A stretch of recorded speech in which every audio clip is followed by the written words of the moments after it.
Hello students, yesterday I had started the lesson, The Lost Child, and I have explained half of the chapter. In the half of the chapter you have read that how the parents were going to a fair with their children, and the children was anxious and was excited to visit the fair, and he was following his parents to the fair, and he was also attracted by the numerous things that were on the road, that were on the both side. He was also fascinated by the fields, by the butterflies, by the insects that were on their road. Now, from the next, a man stood holding a pole with yellow, red, green, and purple balloons flying from it. In the fair, he saw that a man was standing in the fair, keeping a pole, a bamboo pole with yellow, red, green. That means multicolored balloons, with multicolored balloons. The child was simply carried away by the rainbow glory of their silken colors, and he was filled with an overwhelming desire to possess them all. And the boy was attracted by the balloons, and he wanted one of them. That means also actually wanted children want to all of them, but at least one of them. But he well knew his parents would never buy him the balloons because they would say he was too old to play with such toys.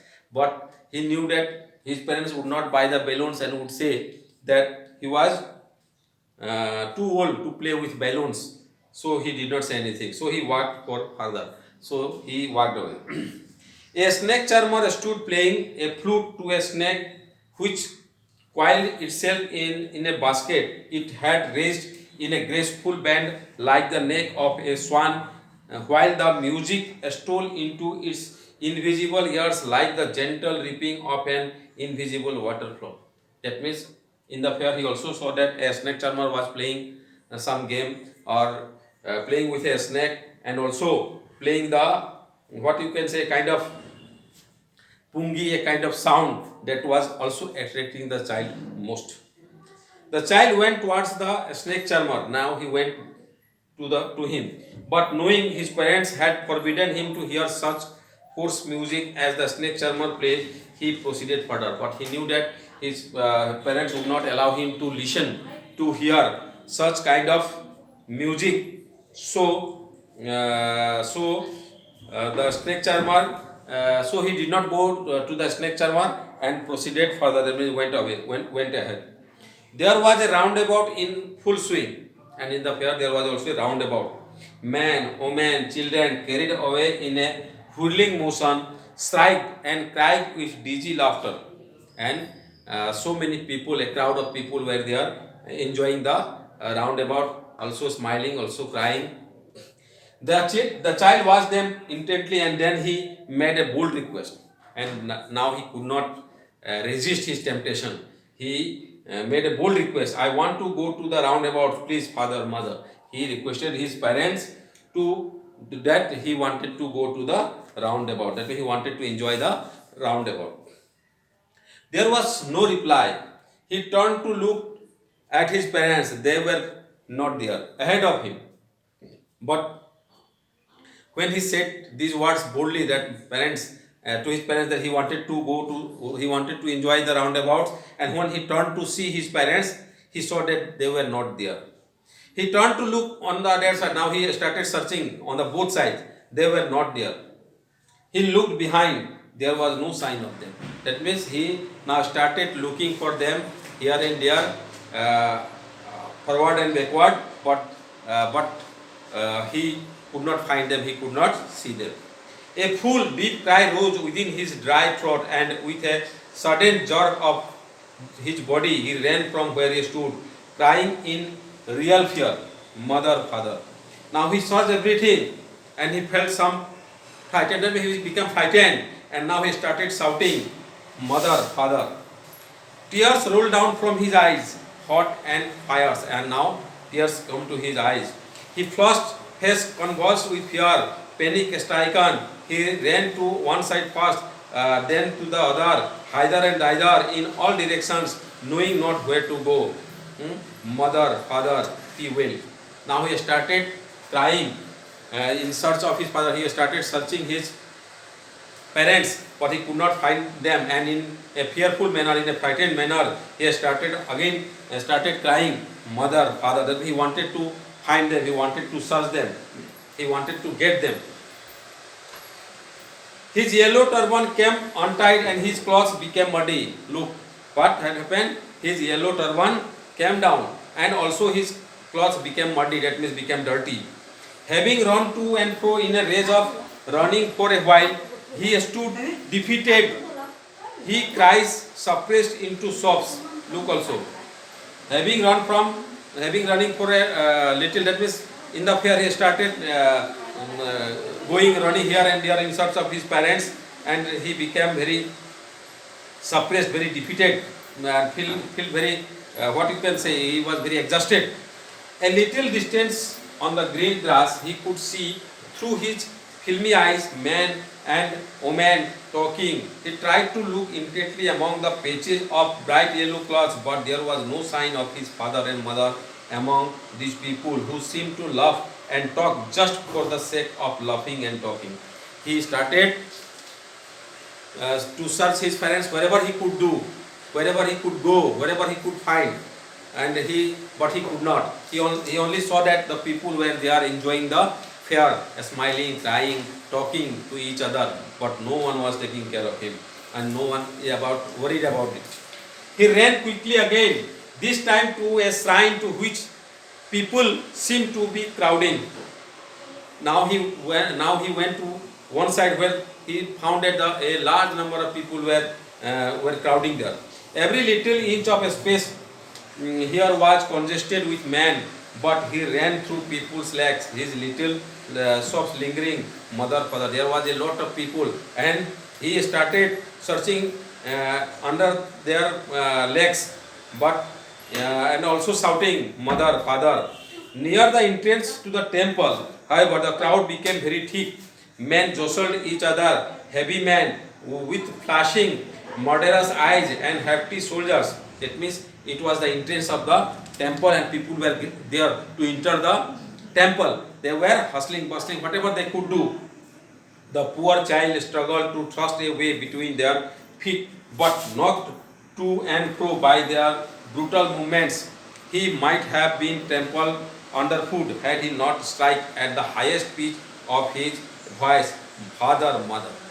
That means he went into the crowds and he might be trampled by the feet of the people. But at the time when he was about to be trampled, he started shouting loudly, father, father, mother. A man in the circling crowd heard his cry and stooping with great difficulty lifted him up in his arm. And one person in that crowd heard his sound, heard his cry, and he lifted him in his arms.